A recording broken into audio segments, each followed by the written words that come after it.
Bienvenue dans ce nouveau podcast intitulé L'eau, le sang et l'éveil, le chemin de l'âme vers sa véritable source. Beaucoup de personnes aujourd'hui confondent encore l'âme et l'esprit. Et pourtant, bien comprendre cette différence change tout dans notre rapport à la vie, à notre corps, à nos émotions et à notre propre lumière. L'esprit, en réalité, est la source originelle. Et ça, vous devez le comprendre aujourd'hui. L'esprit, c'est la conscience pure. C'est ce qui ne change jamais, ce qui ne souffre pas, ce qui ne meurt pas. L'esprit est éternel. L'esprit ne se salit pas, ne se corrompt pas. L'esprit ne doute pas et l'esprit ne descend pas. Mais l'esprit est clair. Il irradie. Il inspire. Voilà la définition de l'esprit. Quant à l'âme, elle, c'est la part du divin en chacun de nous.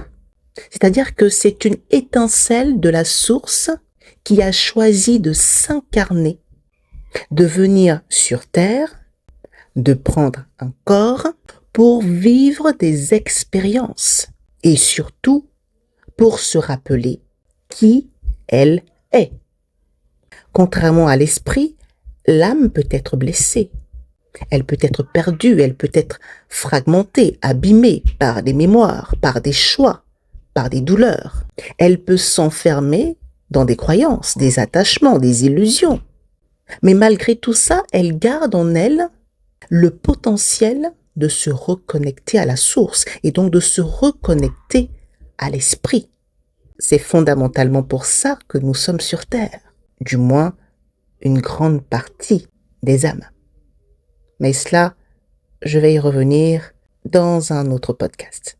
Car effectivement, toutes les âmes qui s'incarnent dans cette réalité ne sont pas toutes là pour transmuter.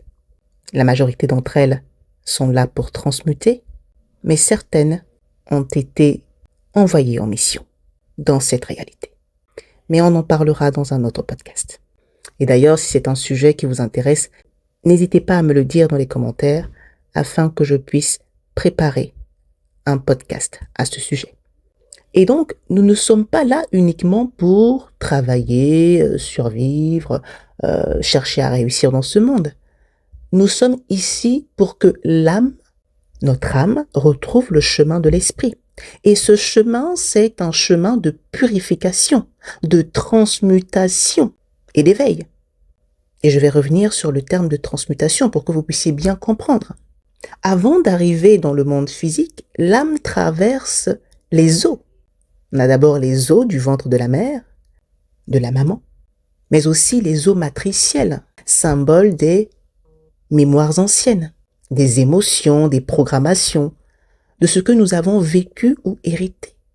Donc l'eau représente la mémoire vivante, ce qui nous façonne sans que nous en soyons conscients. L'eau porte à la fois la vie, mais également les blocages. Elle est nécessaire, cette eau, mais elle peut aussi nous piéger si nous restons figés dans ce qu'elle contient. C'est pourquoi traverser les eaux, c'est bien plus qu'une naissance physique.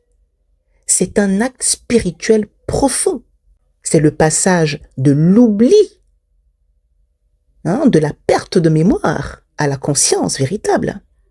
C'est reconnaître ce que nous avons vécu, ce que nous portons, et c'est surtout choisir de nous en libérer. Donc, une fois que l'âme a traversé ces eaux et qu'elle a accepté de plonger dans la vérité de ce qu'elle est, qu'elle a libéré ce qui devait l'être, eh bien là, elle reçoit le sang. Et le sang ici ne symbolise pas la douleur ou la souffrance, mais plutôt la vie consciente, le feu sacré qui permet d'incarner véritablement la divinité en soi. Et c'est donc ce processus-là que l'on appelle la transmutation.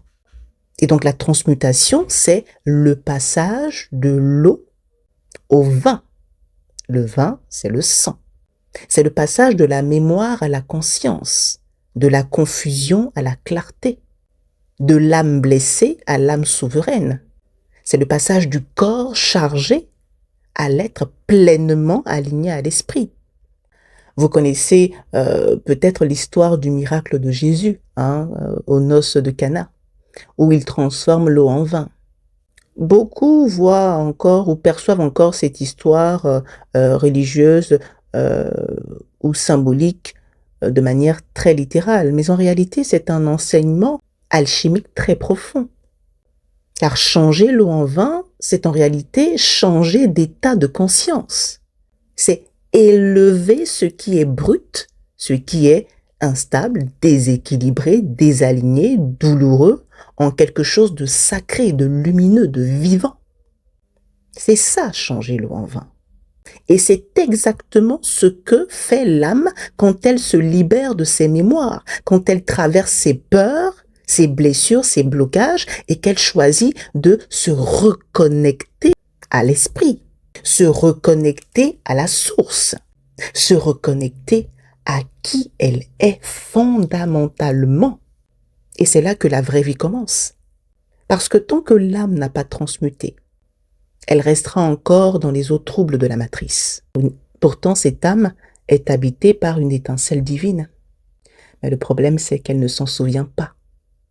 Elle est certes vivante, mais pas encore éveillée.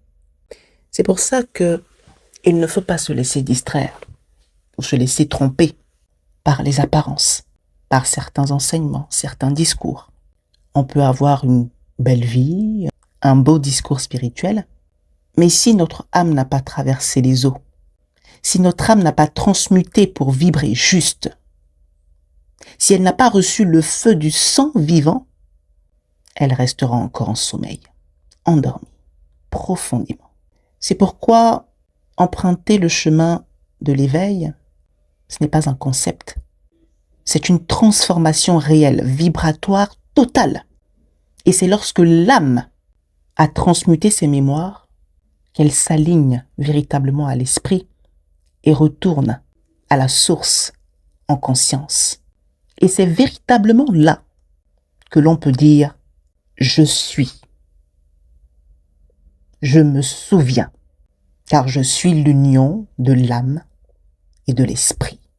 C'est à ce moment-là qu'a lieu cette fusion, cette alchimie qui permet que nous ne fassions qu'un seul corps, si je peux l'exprimer ainsi. Et donc, ce qu'il faut comprendre, c'est que l'eau, les eaux matricielles sont là pour nous façonner. Le sang, la vie, elle, nous consacre. Et l'esprit nous éclaire. Et l'âme, elle, devient la voix vivante et vibratoire de la source sur terre. Alors si tu ressens profondément l'appel de l'esprit à travers ton âme, alors traverse et transmute pour revenir à toi, à la source, à l'esprit. Avec amour, conscience du service et gratitude. Maître Christelle Poté pour l'Académie Asora.